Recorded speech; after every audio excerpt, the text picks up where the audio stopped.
বিরোধী দলনেতা শুভেন্দু অধিকারী বলছে 2026-এ হিন্দুদের সরকার হবে, কি বলবেন এটা নিয়ে? দেখুন, ভারতবর্ষ একটা সেকুলার কান্ট্রি। প্রত্যেকটা স্টেটে আলাদা আলাদা সরকার আছে, ইউনিয়ন অফ স্টেটস। আমরা যে ইউনিয়ন অফ স্টেটস, যে এর মধ্যে যে ইউনিয়নগুলো আছে সবটাই সেকুলার। যেভাবে অসাংবিধানিক কথা বললো সেই নিয়ে কোনো এখন চর্চা হচ্ছে না, ঘন্টা কানেকও হচ্ছে না, প্রাইম টাইমও আলোচনা হচ্ছে না। যেভাবে কিছুদিন পূর্বে কলকাতার মেয়র এই সংখ্যালঘু থেকে সংখ্যাগুরু হয়ে যাব বলে কথা বলেছিলেন, সেটা নিয়ে চর্চা হয়েছে, বিতর্ক হয়েছে, আমিও এর বিরোধিতা করেছি। কিন্তু দুর্ভাগ্যের বিষয়, সেই লেভেলের শুভেন্দুবাবুর বক্তব্য নিয়ে কেউ আলোচনা করছে না বা এটা অন্যায় কথা বলছেন। তাহলে কি এখন মুসলমানদের সরকার চলছে? মমতা ব্যানার্জি কি মুসলমান সরকার চালাচ্ছে? কিন্তু সরকারের পক্ষ থেকে কোনো প্রতি উত্তর নাই। এটা আমাদের ভাবাচ্ছে। আসলে বিজেপি সাংগঠনিকভাবে পশ্চিমবাংলায় দুর্বল হয়েছে। এরা আর ওখানে জায়গায় পৌঁছাতে পারবে না। তৃণমূলের বিরুদ্ধে প্রাতিষ্ঠানিক ভোট ক্ষোভ মানুষের বাড়ছে। ফলে হবে কি, এই যারা অতৃণমূল অবিজেপি আছে তাদের দিকে ভোটটা শিফট করছে। এই সময় এই ধরনের হিন্দুত্বের জিগির তুলে হিন্দু মুসলমান করে আবার সেই তৃণমূলের ভোটটা ফিরিয়ে দেওয়া, বিজেপির কাছে তার ভোটটাকে ধরে রাখার চেষ্টা হচ্ছে। সেই জন্যই শুভেন্দুবাবু যাই বলছে না কেন, শুভেন্দুবাবুকে আটকাচ্ছে না বা তার বিরুদ্ধে ব্যবস্থা গ্রহণ করছে না রাজ্য প্রশাসন বা মমতা ব্যানার্জি সরকার। আমরা দেখছি এই বিষয়টাকে কেন্দ্র করে ইমতিয়াজ আহমেদ মোল্লা, হাকিকুল ইসলামরা বলছেন যে শুভেন্দু অধিকারী এত বাঘা বাঘা কথা বলছেন কিন্তু তার বিরুদ্ধে প্রশাসন অ্যাকশন নিচ্ছে না, অথচ নওশাদ সিদ্দিকী কিছু না করেই তাকে 42 দিন জেল খাটতে হবে শুধুমাত্র মুসলিম বলে। শুধু 42 দিন জেল নয়, ওটা তো মানুষ দেখতে পেয়েছে। আমার নামে 10-এর অধিক মামলা দিয়ে দিয়েছে। আমি আমার সাথে নয়, আমার একজন সাধারণ মানুষের সাথে একজন ওখানকার এসডিপিও লেভেলের অফিসার, সে বড়বাবু আছে কি না নাই এই মর্মে জানতে যাওয়ার জন্য, তার সাথে খারাপ ব্যবহার করার জন্য আমি তাকে কোশ্চেন করেছিলাম। সে আমার সাথে খারাপ আচরণ করেছে, তাকে আমি দালাল বলেছিলাম। এই জন্য আমার নামে মামলা দিয়ে দিয়েছে রাজ্য প্রশাসন। কিন্তু শুভেন্দুবাবু সকাল সন্ধে একটা সম্প্রদায়কে টার্গেট করে, যেভাবে শুধু একটা সম্প্রদায় নয়, দুটো সম্প্রদায়ের মধ্যে সম্প্রীতিকে বিনষ্ট করার, ঐক্যকে বিনষ্ট করার, বাংলার সুনামকে ক্ষুণ্ণ করার চেষ্টা হচ্ছে, তার বিরুদ্ধে অ্যাকশন গ্রহণ করছে না। আপনি ওনারা ঠিকই কথা বলেছেন, তো তলে তলে একটা মিল আছে। বিজেপি তৃণমূল তার বাইরে যে ভোট বেরিয়ে যাচ্ছে সেটাকে ধরার জন্য এই ধরনের হিংসাত্মক মন্তব্য করছে, যে মন্তব্যের দ্বারা যে কোনো সময় বাংলার পরিস্থিতি খারাপ দিকে যাবে। তাহলে একটা আটকানো দরকার। কিন্তু আটকানো তো দূরের কথা, আমার তো মনে হয় বাহাবা দিচ্ছে রাজ্য প্রশাসন। কারণ শুভেন্দুবাবু যেখানে যাচ্ছে এই ধরনের বক্তব্য দেবে, রাজ্য প্রশাসন এসকর্ট করে সামনে পাইলট কারদের রাস্তা ফাঁকা করে নিয়ে যাচ্ছে। চলো তাড়াতাড়ি গিয়ে তুমি ওই জায়গায় একটু ভয়ঙ্কর ভাট খাওয়া ভাষণ দাও। দেখছেন না চারিদিকে যখন যাচ্ছে সামনে পাইলট কার নিয়ে যাচ্ছে শুভেন্দুবাবুকে। মমতা ব্যানার্জির প্রশাসনের উচিত ছিল, রাজ্য সরকারের, যে ওনার বিরুদ্ধে ব্যবস্থা গ্রহণ করা। ব্যবস্থা গ্রহণ তো দূরের কথা, বরঞ্চ রাজ্য প্রশাসন পাইলট কার সামনে দিয়ে তাকে আরও রাস্তা ফাঁকা করে তাড়াতাড়ি পৌঁছে দেওয়ার ব্যবস্থা করছে।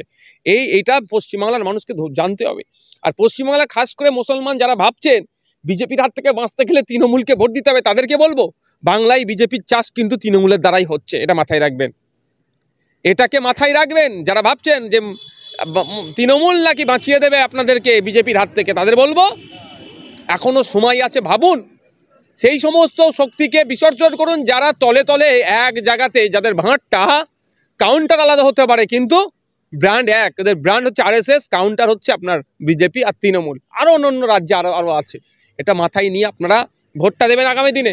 নাহলে কি হবে দেখুন, একের পর এক অন্যায় হবে। এরা মুখ বুঝে আপনাকে সহ্য করতে হবে। রাজ্য প্রশাসন কথা বলবে না, বা চিফ মিনিস্টার কথা বলবে না। বাংলাদেশে যে সংখ্যালঘুদের উপরে যে অত্যাচার হচ্ছে, অবশ্যই তার বিরোধিতা আমরাও করছি। কিন্তু মমতা ব্যানার্জি বললেন যে পিস কিপিং ফোর্স পাঠাতে, শান্তিরক্ষা বাহিনী পাঠাতে।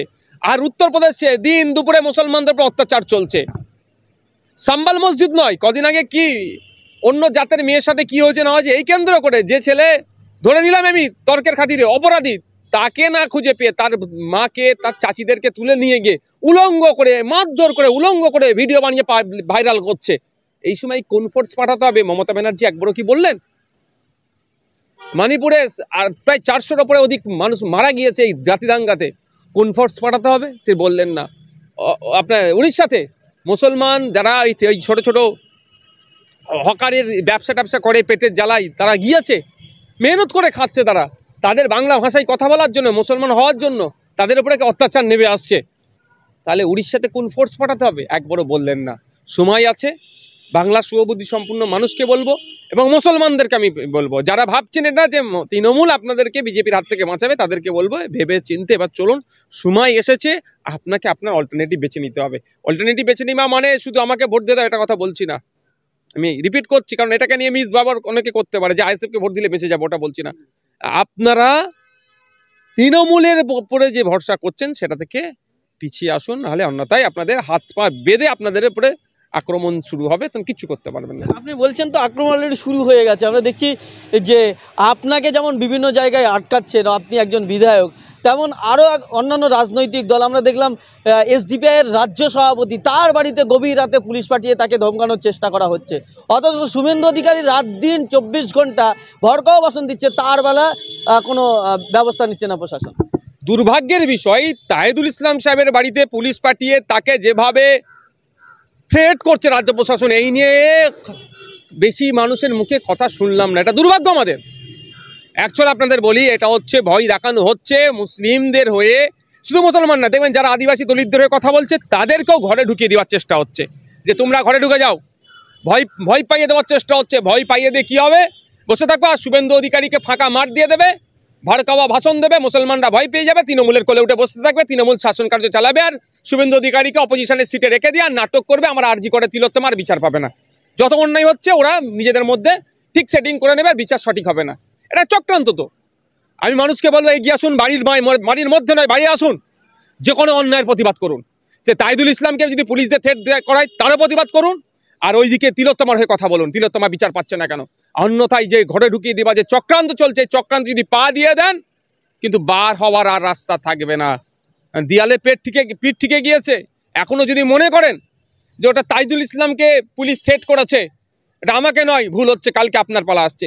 রাত 1টা-1:30টার সময় চালাকি হচ্ছে নাকি, নোংরামি হচ্ছে, বাঁদরামি হচ্ছে এগুলো। একজন রাজ্য কমিটির সভাপতি, তার পার্টির তিনি রাজ্য সভাপতি, তার বাড়িতে রাত 1:30টার সময় চিঠি পাঠাতে পৌঁছাচ্ছে। এই ছ্যাবলামো হচ্ছে নাকি, বর্বরদের মতো কাজ হচ্ছে। এটা সাধারণ মানুষের সাথে তাহলে এটা কি করে, যে সাধারণ মানুষ সরকারের বিরুদ্ধে কথা বলে, অন্যায়ের বিরুদ্ধে কথা বলে, অপরাধটা কি তার?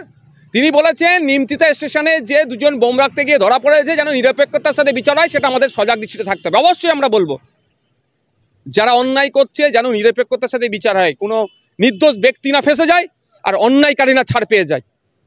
কি ভুল করলে কথা বলেছেন, সংবিধানের গণ্ডির মধ্যে থেকে বলেছেন, তারপরেও তাকে পুলিশদের থ্রেট করা হচ্ছে। এটা ভাবতে হবে আমাদেরকে ঘরে ঢুকিয়ে দেবার অপচেষ্টা চলছে। কালকে ইমতিয়াজ ভাইয়ের বাড়িতে যাবে, পরশুদিন নওশাদ সিদ্দিকীর বাড়িতে যাবে, তারপর দিন লক্ষ্মীকান্ত হাসদার বাড়িতে যাবে, কোনো এসসি কমিউনিটির মানুষ যারা তার স্বজাতির হয়ে আওয়াজ তুলে যারা, তার বাড়িতে যে চমকানো চুপ করে বসে, ঘরে ঢুকিয়ে দাও। কথা বলা যাবে না তোমাদেরকে, যা কথা বলবে কে দাদা দিদি বলবে, এদিকে শুভেন্দু অধিকারী বলবে, এদিকে মমতা ব্যানার্জি বলবে, অন্যদের নাকি কথা বলা যাবে না। ওই জন্য চেষ্টা হচ্ছে, এই অপচেষ্টা বন্ধ করতে হবে। ঘরে ঢুকে গেলে হবে না, বাড়ি আসতে হবে। আমরা যদি আজকে বাড়ি আসি, রাজনৈতিক নেতা যারা যারা সমাজকর্মী যারা এই অন্যায়ের বিরুদ্ধে কথা বলি, আমরা যদি রাস্তায় বাড়ি আসি, সাধারণ মানুষও বেরিয়ে আসবে। আর আমাদেরকে প্রথম টার্গেট ঘরে ঢুকিয়ে দেওয়ার। নওশাদ সিদ্দিকী আর এমনি 42 দিন জেল খাটায়নি, ভেবেছিল কি এই জেল খাটিয়ে এদেরকে জেলের মধ্যে ঘরে ভয় ঢুকে যাবে, দল চেঞ্জ করে নেবে, যাই হোক না কেন অনেক চেষ্টা করেছে, কিন্তু আমি করিনি, কারণ মানুষ আমার পাশে আছে। মানুষ আমাকে যে রায় দিয়েছে, ভাঙড়ের মানুষ, তাদের সাথে বেইমানি আমি করতে পারি না, মাথা তুলে লড়াই করছি। তাই আমি সবার কাছে অনুরোধ করছি, এটা শুধু তাহিদুল ইসলাম নয়, আজ থেকে 4 বছর আগে আপনারা দেখুন হয়েছিল কার বাড়িতে, আব্বাস সিদ্দিকীর বাড়িতে পুলিশ পাঠিয়ে তাকে ধমকানোর চেষ্টা করেছিল, কিন্তু আটকে রাখতে পেরেছে। আমি আশা করব তাহিদুল ভাইকেও আটকাতে পারবে না, নওশাদ সিদ্দিকী মারবে না।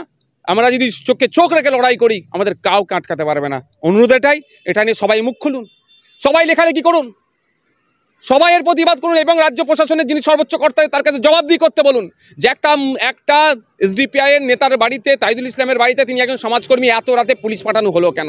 উনি কি ঘোষিত সমাজ বিরোধী নাকি, না ক্রিমিনাল ব্যাকগ্রাউন্ড আছে তার নামে, এই রাতে দিতে হবে? এটা কি হচ্ছে? বাক স্বাধীনতা হস্তক্ষেপ করা হচ্ছে না? ফ্রিডম অফ স্পিচের ওপরে আক্রমণ করা হচ্ছে না? এর জবাবদিহি সাধারণ মানুষকে বলবো, এবং যে সমস্ত সমাজকর্মীরা আছেন তাদেরকেও বলবো, উত্তরপ্রদেশে হলে চিৎকার করেন, বাংলাতে হলে চুপ থাকবেন না। যদি প্রকৃত অর্থে মানব দরদী হন, মুসলিম প্রেমী হন, আমার শব্দটা ইউজ করছি, এই শব্দটা আমি কোনো সময় ইউজ করি না, আজকে করতে বাধ্য হলাম। যারা উত্তরপ্রদেশের মুসলমানের উপরে অত্যাচার হলে প্রতিবাদ করেন, তাদেরকে বলবো বাংলার মুসলমানদের উপরে যখন অত্যাচার হয় কথা বলতে হবে, নাহলে কথা বলাই টোটাল বন্ধ করে দিন। তাহিদুল ইসলামের উপরে যে আক্রমণ নেমে এসেছে, প্রশাসনিক আক্রমণ, এটার বিরুদ্ধে আপনাকে কথা বলতে হবে। অসমে হলে কথা বলবেন, আর পশ্চিমবাংলা হলে চুপ করে থাকবেন। এই দ্বিচারিতা বন্ধ করুন আপনারা। আমরা একবার বারবার দেখছি যে বিভিন্ন জায়গায় বলা হচ্ছে যে মাদ্রাসায় নাকি জঙ্গি পাওয়া যাচ্ছে, এবং রাজ্য পুলিশের ভূমিকা বা রাজ্য সরকারের ভূমিকা সেখানে দেখছি যে নীরব দর্শক ভূমিকা পালন করছে, এবং রাজ্য প্রশাসনেরও ভূমিকা নিয়ে প্রশ্ন উঠছে। কি বলবেন? ঘোড়ার ডিম পাওয়া যাচ্ছে। খাগড়াগড়ের বলেছিল মাদ্রাসা বিস্ফোরণ, আপনি কি রিপোর্ট কি আছে দেখুন তো। আমি আপনাদের ক্যামেরার মাধ্যমে বলছি, ইতিপূর্বে বলেছি, আজকেও বলছি, চলুক রাজ্য সরকার, কেন্দ্র সরকার আর মুসলিম সোসাইটির মানুষদেরকে নিয়ে একটা কমিটি গঠন হোক। সমস্ত মাদ্রাসায় পশ্চিমবাংলার কথা বলছি ভিজিট হবে, ছাত্রদেরকে জিজ্ঞাসা করা হবে। টিচারের দরকার, ছাত্রদেরকে জিজ্ঞাসা করা হবে, কিন্তু লাইভ ভিডিও থাকবে, ভিডিও ফুটেজ করতে হবে, যে তাদেরকে যে জিজ্ঞাসা করা হবে তারা কি পড়ছে না পড়ছে, তাদের উপরে কি জঙ্গি ট্রেনিং দেওয়ার কি হচ্ছে তাদেরকে জিজ্ঞাসা করো। যদি কোনো এই ধরনের শিক্ষা প্রতিষ্ঠান পাওয়া যায়, সেই শিক্ষা প্রতিষ্ঠানের সাথে যে বা যারা যুক্ত সবাইকে ধরে জেলের মধ্যে ভরে দাও, 1 বছরের মধ্যে ফাঁসির অর্ডার করে দাও। ওকে ফাঁসি দিলে ওর লাশ পর্যন্ত ভারতীয় মুসলমানরা দেবে না। দেশে থাকবে, দেশবিরোধী কার্যকলাপ করবে, তাকে আবার ভারতের মাটিতে দাফন করবে, লাশ পর্যন্ত নেবে না। আমি দায়িত্ব নিয়ে বলছি। ইতিপূর্বে 2020 সালে মনে আছে আপনাদের কি জানি না, একটা ছেলে, মুসলমান ছেলেকে জঙ্গি হিসাবে ধরেছিল অভিযোগে। তার ওই আপনার সেফ চেম্বার যেটাকে হয় আপনার সেফটি চেম্বার, সেটাকে দেখিয়ে কি বলা হয়েছিল, সুরঙ্গ হচ্ছিল। আজকে কোথায় সে মামলা? 25 বছর, 28 বছর, 30 বছর, 24 বছর, 27 বছর, 18 বছর, 12 বছর নির্দোষ জেল খাটার পরে বেকসুর খালাস হচ্ছে। আমি আর সরাসরি কথা, কোনো শিক্ষা প্রতিষ্ঠান হোক আর কোনো ব্যক্তি হোক, যদি জঙ্গি কার্যকলাপের সাথে যুক্ত থাকে, বিচার করে 1 বছরের মধ্যে তাকে শাস্তির ব্যবস্থা করা হোক। খামাখাই তার জীবনের 10-12টা বছর কেড়ে নেওয়া অনুচিত বলে মনে করি। আর রাজ্য প্রশাসনের কথা বলছেন, এরা তো চাইছে মুসলমানরা ভীতস্তত হয়ে থাকুক। রাজ্য প্রশাসন তো প্যারালাল একটা ইনকোয়ারি বসাতে পারে না, যে আমরা ইনকোয়ারি করে দেখব যে সত্যি দায়ী কি দায়ী নয়, এতটুকু। যে সত্যতা কি আছে মাদ্রাসাগুলোতে, যদি রাজ্য এই যে অভিযোগটা তুলছে, যদি রাজ্যেতে কোনো মাদ্রাসাতে কোনো শিক্ষা প্রতিষ্ঠানতে জঙ্গি কার্যকলাপে প্রশিক্ষণ দেয় কেউ, তা রাজ্য প্রশাসন চুপ করে কেন বসে আছে? চুপ করে বসে থাকার কারণ হচ্ছে, এটা তো হয় না, আমি দায়িত্ব নিয়ে বলছি, এটাকে অভিযোগ দেওয়া হচ্ছে যে এটা ভয় খাবে মুসলমানরা।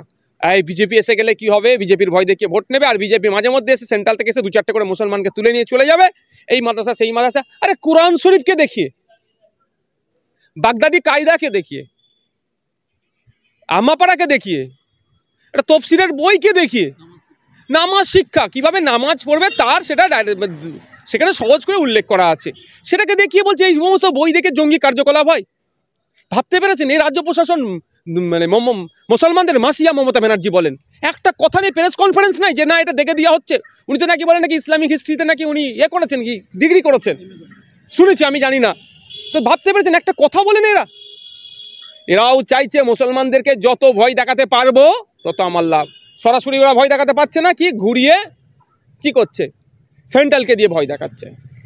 পশ্চিমবাংলার মুসলমানদের বলবো যে একটা কথা আছে, প্রবাদ বাক্য আছে, সাপ হয়ে কাটে আর ওঝা হয়ে ঝাড়ে। এখন সময় এসেছে সাপকে আগে খুঁজে বার করা, তারপরে ওঝার কাছে আপনি যাবেন। ওঝাতে আমি বিশ্বাসী নয়, আমি প্রবাদের জন্য বলছি। সাপকে খুঁজে দেখেন কোন সাপটা কাটছে আর ওঝা কে, যেই সাপ সেই ওঝা। সুতরাং সাবধানে পা ফেলুন। আপনি যাকে ভাবছেন আপনার এসে কথা বলবে, সেই আপনাকে গলায় পা দিয়ে ডুবানোর চেষ্টা করছে ক্ষমতায় টিকে থাকার জন্য। আমরা দেখলাম একেবারে রিপাবলিক বাংলার Mayukh Ranjan Ghosh quote and quote বলছে যে খারিজি মাদ্রাসায় মগজ ধোলাই করে জঙ্গি ট্রেনিং দেওয়া হয়, ততক্ষণ পর্যন্ত পরিবারের মানুষজন জানে না, যতক্ষণ পর্যন্ত জঙ্গি হিসাবে না কমপ্লিট শিক্ষা হয়। একদম কোট অ্যান্ড কোট এই কথাটাই বলেছে। কি বলবেন? ময়ূকবাবু মাদ্রাসার ইতিহাস জানে না, খারিজি মাদ্রাসার ইতিহাস উনি জানেন না, স্বাধীনতা সংগ্রামে এই মাদ্রাসার ভূমিকা উনি জানেন না। ওনাকে বলবো রেশমি রুমালটা একবার পড়তে, গুগলে সার্চ করলেও পাওয়া যাবে। আজাদ হিন্দ বাহিনী আমাদের ছিল, তার অনেক আগে রেশমি রুমালের কি ভূমিকা ছিল। সব যেমন আজাদ হিন্দ বাহিনী দেশকে স্বাধীনের জন্য যে লড়াই দিয়েছে, রেশমি রুমালের ইতিহাস দেখুক। 1901, 1902, 1890 এই সালের মাদ্রাসার ছাত্রদের ভূমিকা দেখুন। আমি ময়ূক সাহেব রবীন্দ্র রঞ্জন ঘোষকে বলবো, সাংবাদিকতা করছেন, একটু পড়াশোনা করে করুন। আপনি দিল্লির লালকেল্লা থেকে ইন্ডিয়া গেট পর্যন্ত এর মধ্যে হাজারো হাজারো ইমাম সাহেবদেরকে, মাদ্রাসার ছাত্রদেরকে শহীদ করেছে, গলায় দিয়ে ফাঁসি দিয়েছে ব্রিটিশরা। ছাত্ররা কিন্তু মুচলেখা দিয়ে পালিয়ে আসেনি, তারা গলায় ফাঁসির দড়ি নিয়েছে, কিন্তু দেশকে ভালোবাসে। এটা মাদ্রাসার ছেলে, মাদ্রাসা ইতিহাস ওনাকে জানা দরকার। বিখ্যাত ঠাকুরবাড়ি মতুয়া সমাজে ধর্মগুরু, তাকে তো উচ্চবর্ণের দ্বারা তো মাদ্রাসা শিক্ষা প্রতিষ্ঠানে যেতে দেয়নি, তার প্রাথমিক শিক্ষা অর্জন হচ্ছে মাদ্রাসা থেকে। আর তিনি মাদ্রাসা থেকে শিক্ষা অর্জন করে আজকে সমাজকে বার্তা দিয়েছেন। আপনার বুঝতে পেরেছেন তো? মফিরঞ্জন বাবু মাদ্রাসা ইতিহাস জানে না। তো সময় এসেছে এই সমস্ত সাংবাদিকদের বিরুদ্ধে ব্যবস্থা গ্রহণ করার। আমরাও দেখছি যারা শুধু মফিরঞ্জন ঘোষ নয়, এ তো প্রকাশ্যে বলছে, এই ধরনের কিছু কিছু সাংবাদিক আছে, সবাই নয়, কিছু কিছু সাংবাদিক সুপ্তভাবে সাম্প্রদায়িক বীজ বুনে দিচ্ছে, মাদ্রাসা শিক্ষা ব্যবস্থা সম্পর্কে খারাপ ধারণা ঢুকিয়ে দিচ্ছে। একদম তিনি বলছেন, সুকান্ত বলে মাদ্রাসায় আফজালগুলো তৈরি হয়। আর যদি বলা হয় আরএসএস পরিচিত স্কুলগুলো যেখানে প্রকাশ্যে অস্ত্র ট্রেনিংয়ের কথা বলছে, ওগুলো কি বলবে? বলছি তো, ব্যাপারটা হচ্ছে ওদেরকে সমস্যাটা এখানেই সংখ্যাগুরুর সুযোগ নিয়ে সংখ্যালঘুদেরকে দাবিয়ে দেওয়ার চেষ্টা হচ্ছে। সেটা পৃথিবীর বিভিন্ন প্রান্তে হচ্ছে, যেটা সংখ্যালঘুদের উপরে প্রেশার ক্রিয়েট, প্রেশার পলিটিক্স সারা পৃথিবীতে হচ্ছে। সেটা আপনার এতে হচ্ছে, আপনার পশ্চিমবাংলাতে হচ্ছে, ভারতবর্ষে হচ্ছে।